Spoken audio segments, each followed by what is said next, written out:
right? Why aren't we really investing in how we're dealing with trauma in our communities, right? I always tell the story that I saw my first shooting before my 10th birthday, right?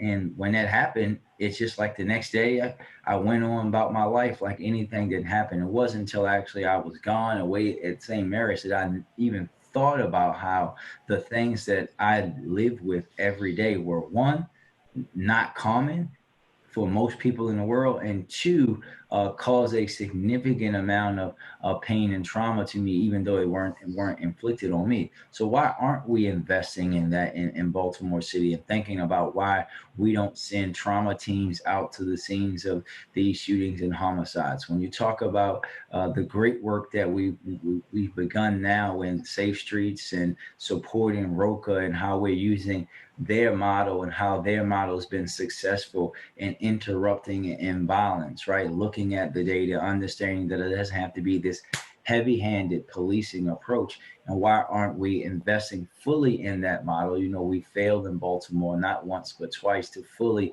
invest in the ceasefire model because in a room, and I know my brother JT is on here, in a room full of killers that we called in for some call in, when I raise my hand and say that, hey, I want to change my life, and the city doesn't bring those resources to bear, we know what ends up happening to that person, right? That person ends up dead. That person ends up shot or in the hospital or in a wheelchair. Like we have to reimagine the way that we think, right? Also, to me, when we talk about public safety in Baltimore, you cannot separate that and violence in Baltimore. You cannot separate that from the way that we deal with addiction and drug use and overdose in Baltimore as well.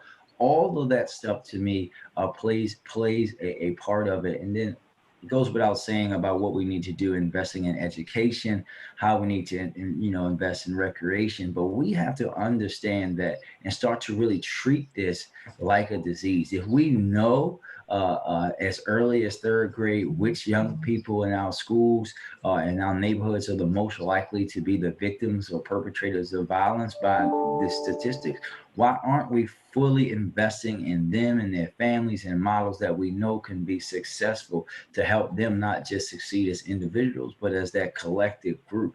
Like we have to totally reimagine the way that we think, and it's going to be tough, but it's something that we have to do because we know the way that we have been operating isn't working, right? I keep telling folks like this is what you guys are talking about is just going to be so devastating. And I said, well, keeping things the same way has been devastating for a long time too.